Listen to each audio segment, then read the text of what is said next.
Alright, hello guys, I am UnoPro, and today I'm really excited for what I've got. I'm going to show you a couple of games Hectoring played in the latest Gold Cup. It's still going on right now. We've had part 1 yesterday, and we will have the finals tonight with the remaining top 8. So this could be a long video, guys, so bear with me, maybe just watch parts if you want. So let's get into the game. First of all, we have Hectoring on Cat versus Obsidian 5, who will be starting off with a Masfar. Normally would assume this will be a Masfar OTK, though you do see a couple of oddball mid-range decks popping up every now and then. So let's get into it. I do feel like Cat is favoured against Masfar OTK to a decent extent. It is able to apply a lot of pressure early on, like most Stronghold decks, and it's often running Cosmic Balances as most deck, as well as Data Sanctuary, which can actually get you a lot of wins against Masfar. So it starts off quite well, and as we can see from Obsidian's hand, that he is definitely a Masfar OTK. Now he does have a couple of things going for him. He does have the Circle of 9, and Circle of 9 is extremely important when playing Masfar OTK, as they basically cannot win without getting that card. So you'll see them drawing cards as much as they can early on in order to get that card. Now Hectoring gets the ideal start for applying pressure, and we will see Masfar OTK get that Circle of 9. So he needs to get ready to start killing his opponent. He is being slightly greedy here, though it's definitely fine in going for that weak of knowledge to just draw more cards you can. As that Circle of 9 is not going anywhere, and realistically he's not going to be able to kill his opponent anyway. So Hectoring continuing to apply as much pressure as he can, getting the damage through. But you can see his opponent has drawn no creatures so far.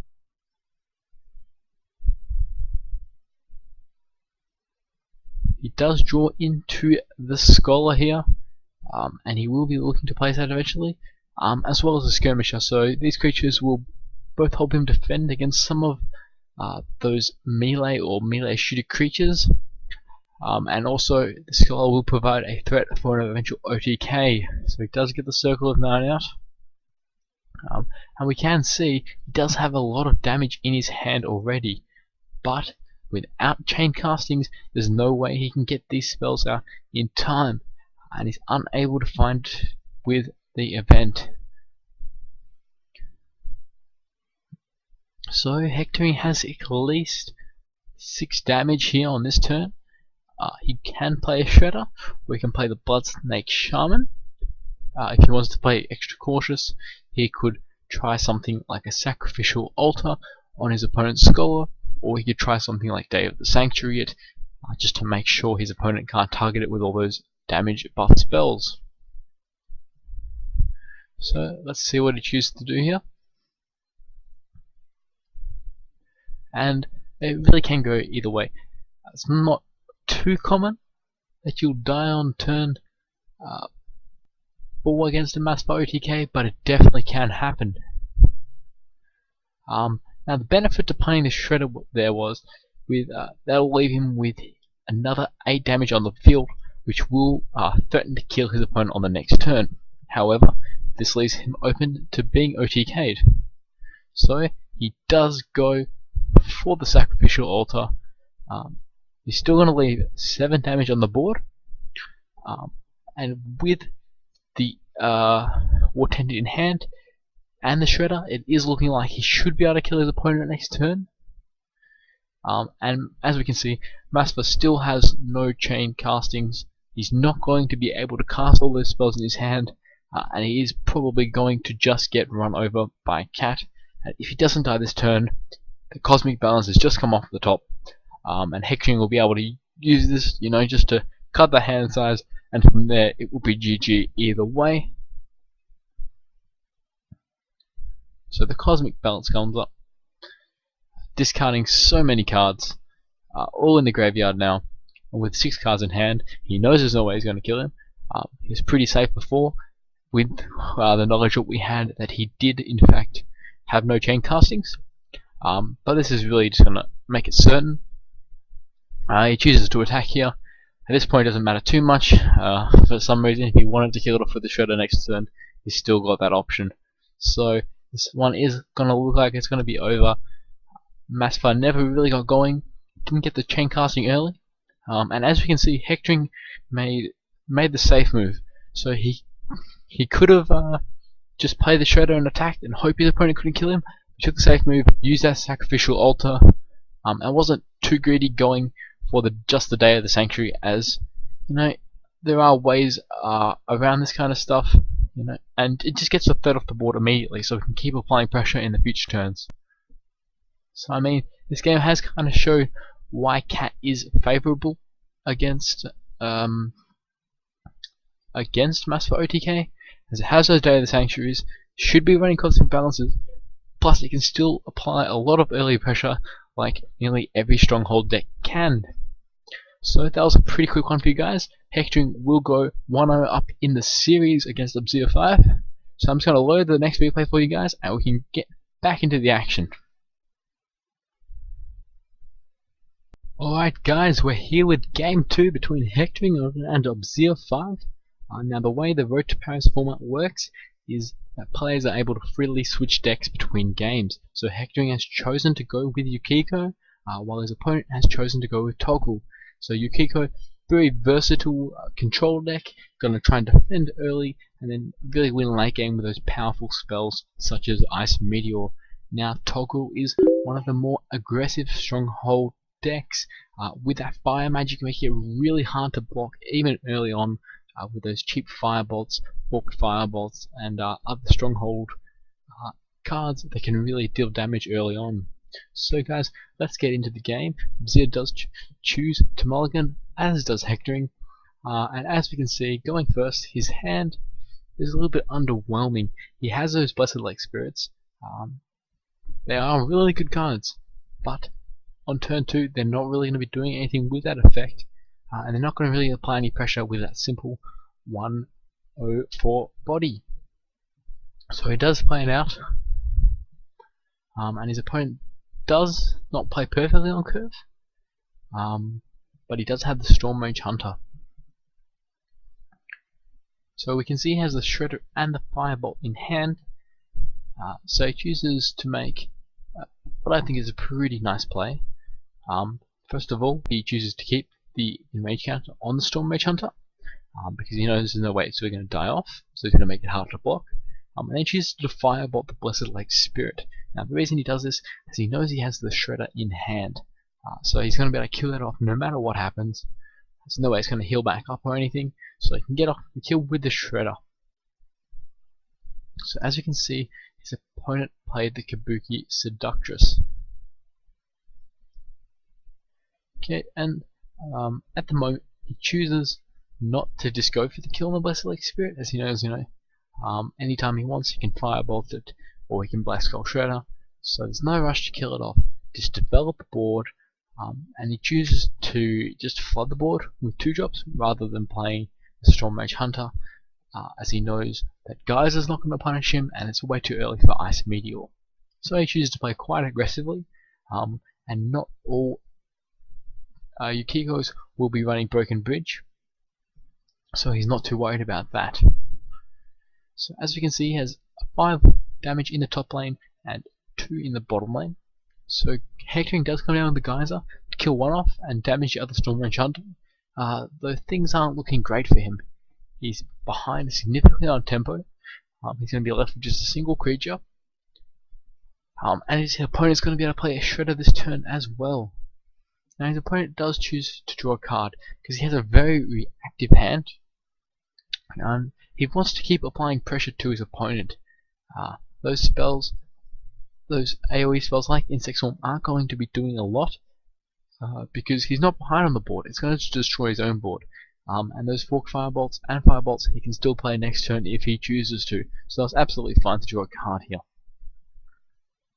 So Hectoring does choose to develop the board and then block off the Storm Mage Hunter with the Kabuki Seductress. Now, Sub-Zero definitely wants to be playing the Elephant this turn, and he can make the choice if he would like to play the War Tent. Not a lot of great targets. He could play the War Tent in the bottom row to kill off the Kabuki Seductress. He could just go for 4 damage to the face. A couple of options he does have. He also has some lines such as sacrificial altering to kill the Shinji warrior, or that could be seductress, but he does go for the Shinji warrior. It's really hard to deal with, really hard to just stop it from being a 2 for 1. So he will get another 2 damage in, and Hectoring's really in a difficult spot here. Guys is not going to really help him. Ice Meteor not really going to help him. It will kill off these 2 creatures, which is probably his best bet. But still in a bit of a difficult situation.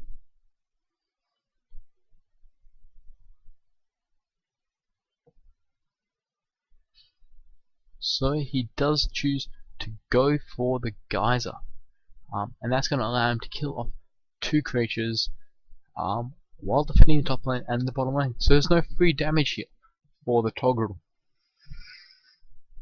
Now Toggle does have the option maybe drawing a card, or just playing the Black Skull Crusher. This is really hard for Yukiko to deal with, especially when it doesn't have those strong defenders such as Shark Protector, or maybe a unique out like Raya. So Toggle continuing to play really aggressively, and he may have a read on Hectoring that he's not running Broken Bridges, or just doesn't expect many to come up. If he's only running 1 or 2, so he's going to continue to make those power lanes, and because the Black Skull Crusher does have enemy spell ward, it's fine to play considering stuff like Geyser and Ice Meteor. So normally against Yukiko, you don't want to play your creatures all packed together, but considering the high health creatures he's had, it's been perfectly fine. So he's taken the opportunity to be quite aggressive. Now he does have the ability to Forked Firebolt here, but because of the Blessed Lake Spirit, it's only going to prevent all the damage from the Forked Firebolt, but this will allow him to Insect Swarm, clearing his opponent's board and getting in for another 3 damage. Now he is low on cards, so if Hectoring can somehow stabilize the game, then he will have card advantage in the long run, but 4 HP is not a lot, especially considering an aggressive deck such as Toggle. As we can see from Observe's hand, he does have 2 War Tents in hand, so basically any Shredder now, or any way he can kill off a creature and get an attack, will lead to a victory. So he does have the War Tent to kill off the Blessed Lake Spirit. He doesn't draw a kill this turn, but he can play the Blightshark Warrior. He has the option of War Tenting to kill off the Blessed Lake Spirit. I think that's perfectly fine considering he does have another War Tent in his hand, though maybe he could put it on the Crusher preemptively, but I maybe would have just gone for the War Tent there, but it doesn't really matter.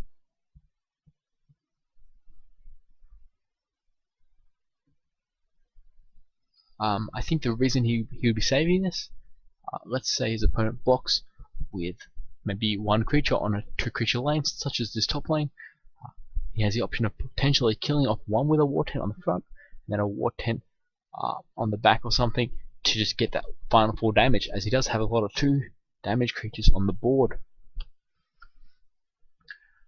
So he's using that Coral Priestess to outmaneuver to get that spells, and that's the main reason we are running Coral. Well, not the main reason, because Coral Priestess is a great card, but often you're saving them as the Stronghold player, looking to move them for those spells such as Ice Meteor and Geysers, and that's the real way to get value.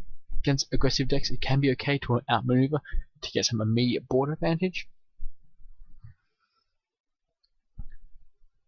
So Obsidian still not drawing another Shredder. Those War Tents aren't doing a lot for him in his hand, but he will look to finish them off. And now at 9 resources, he needs to start playing carefully around stuff like Ice Meteor. So he is zigzagging those creatures, as we can see here. Of course, just rising the Nethermancing, as we always should if we get that chance. And he is going to use the War Tent now to kill off the Coral Priestess. It's going to be really hard to block. Not too many high HP creatures in Sanctuary, so 5 attack is a lot to deal with, but he does have Raya, which would be quite a nice pickup for him. He does have the Mizukami, and this is a magic creature here, so he could use that to block off, which he will do. So he does get Zephyria, so he's looking potentially for a way to clear. No open lanes at the moment. The most I can currently see would be 3 damage by War Tent on here, moving this up to deal 3 damage. Oh no, but he does have the kill. Oh no, of course Raya. So Raya can't kill off. So he's got 3 damage at the moment with his opponent at 4 HP. So this is pretty close. So it looks like he will be going for the kill with the War Tent, getting that new rage counter, and he does have the option of moving over to deal 3 damage to his opponent.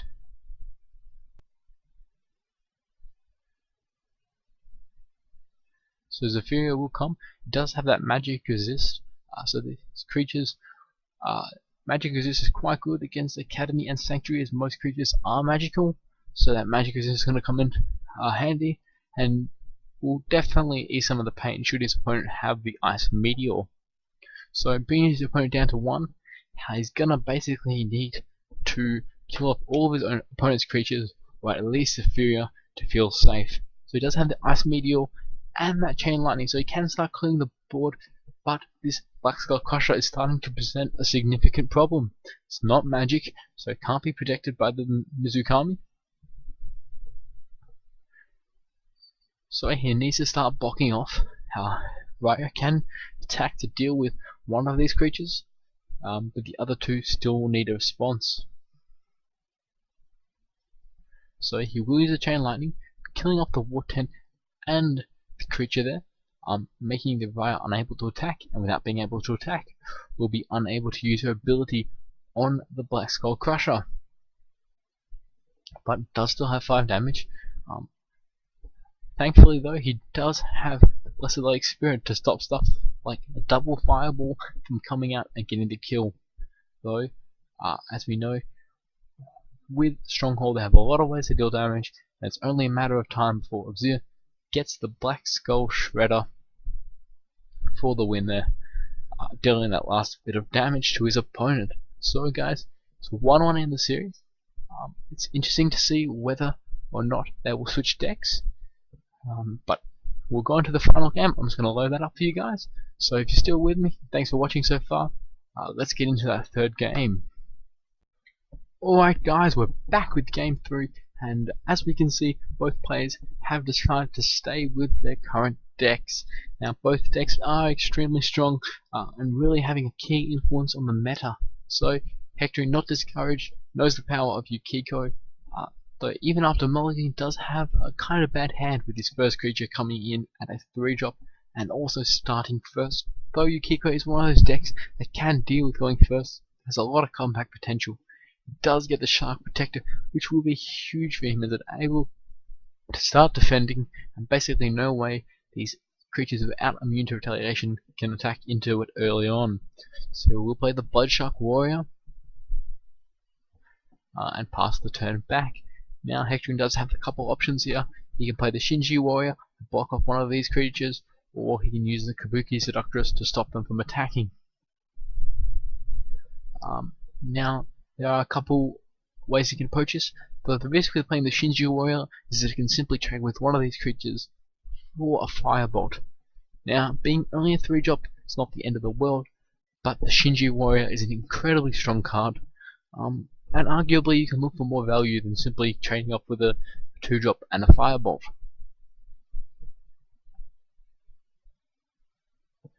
So, as we can see, Toggle's hand isn't the greatest. He has no 3 or 4-drop, has a very reactive hand in a game where he wants to be aggressive. So not a lot of options here. He'll most likely simply play the Harpy and pass. And he doesn't want to play into the Geysers or eventually Ice Meteors, and there's simply no reason to play in one of these lanes. It'll give the Shark Protector even more value from moving down, so it's just going to put it in the top lane, force the Shark Protector to move down to here if it wants to, but for no real gain. So the propagandist will come out on turn 4, which is huge. It's going to slow down Toggle even more when it was already falling behind.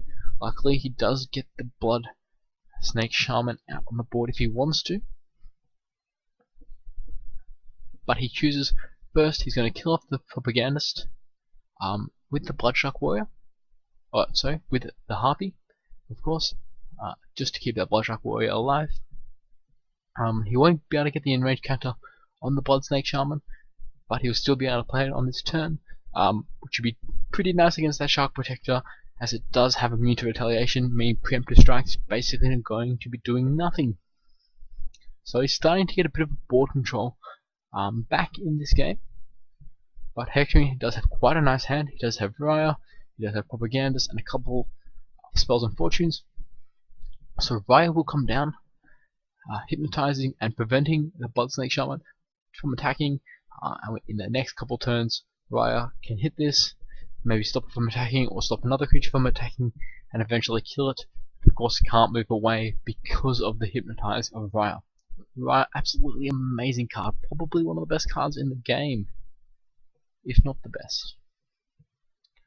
So, as Toggle's hand is very active, he's looking for some proactive cards. Luckily, he does have Zephyria.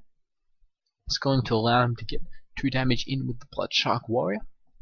Starting to apply a little bit of pressure, but his hand, it's not the best. Double Insect Swarm isn't going to be doing a lot, especially when you consider Kiko will have stuff like Blessed Lake Spirits, but he is trying to be aggressive.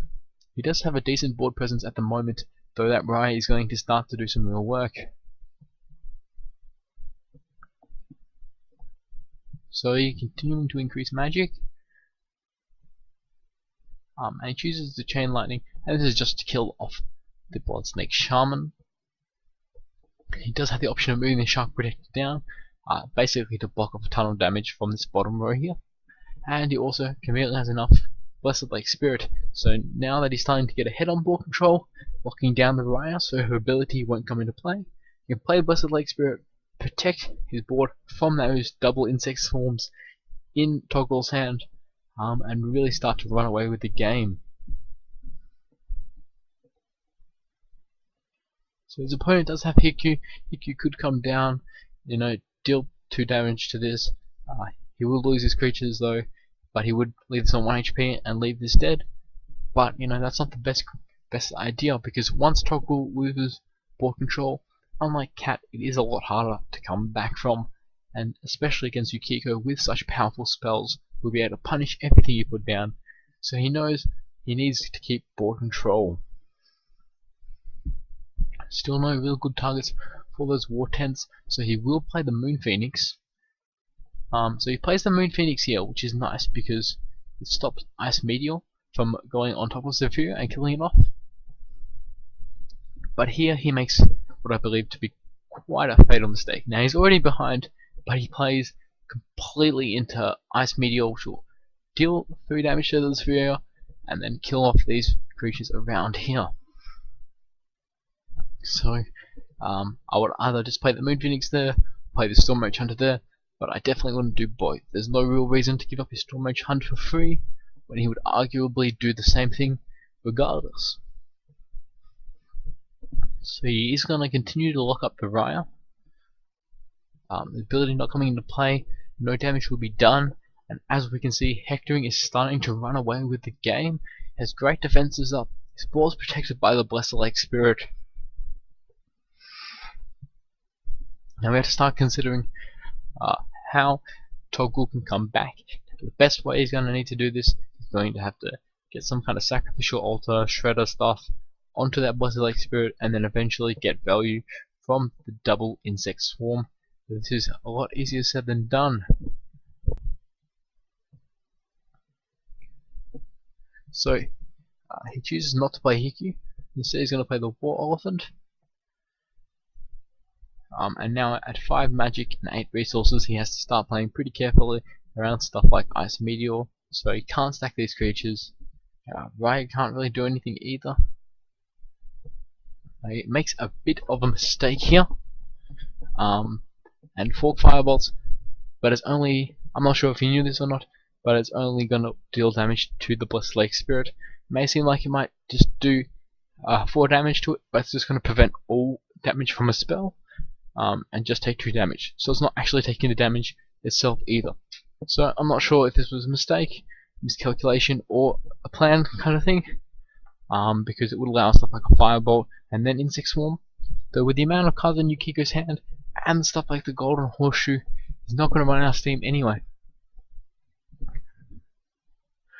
So he has the option of playing the Mizukami, playing the Propagandist. Shinji Oya, Shark Projector, has a ton of options at the moment, and they'll all continue to slow down, create the defenses, and really start to have an active board presence. So the Propagandist will come down, looking to kill off that that Zephyria once and for all. I think I may have been calling that Raya before, but that doesn't matter. As we can see, Raya has absolutely shut down Zephyria without being able to attack. There's no way he can get that ability, no way he can take advantage of the Swift. So Hikyu will finally come down, but he still needs to find a way to kill this Blessed Lake Spirit, which he does with the Hikyu, giving all creatures Area Blast too. So finally, maybe he can look back into recovering some of the board control with these double Insect Swarms. However, stuff like Geyser and Ice Meteor will kill off all of his board here. Fortunately for him, Hector doesn't currently have it, and he will Golden Horseshoe, where he does gain the Ice Meteor, which he could potentially use here. He also has stuff like Zephyria, but he's going to choose to kill off that Hikyu, kill off the Zephyria, and now he has absolute board control. Now, fortunately for Toggle, there's no more Blessed Lake Spirit, and he does have that option of double Insect Swarming. He will be severely behind in card disadvantage, but this is still arguably his best chance at winning the game, despite being at full HP. So he does have options here, and will be able to fight a little bit longer should he choose to double Insect Swarm.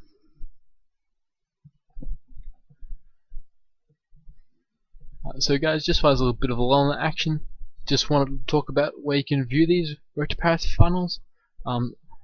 They will be streamed by the guys at Jugal Champions on the Jugal Champions channel on Twitch.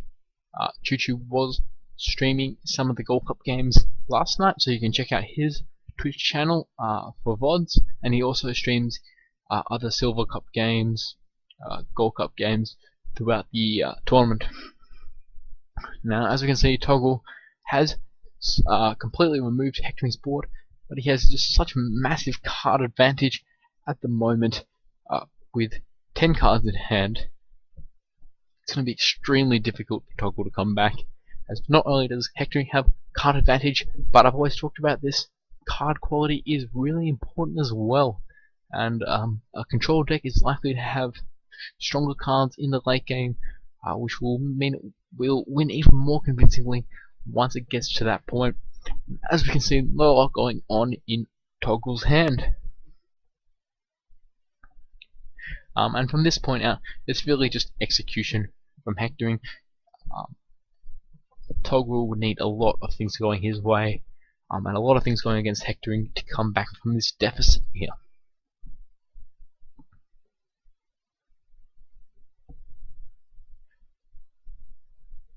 So he does have the Moon Phoenix, and Moon Phoenix can be quite decent at coming back in the late game, because it is just a persistent threat. Even if your hand size has depleted, it's going to keep coming back to your hand, but at this point it's really not enough.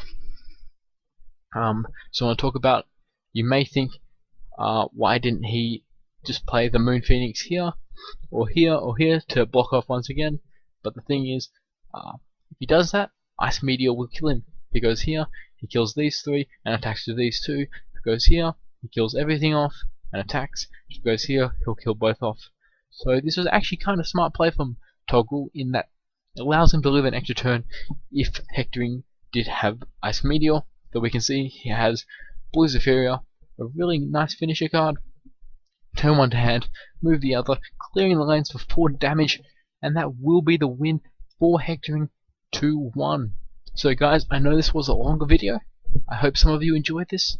If you have any criticisms or feedback, please leave them in the comments below, on Reddit or on the forums, of course.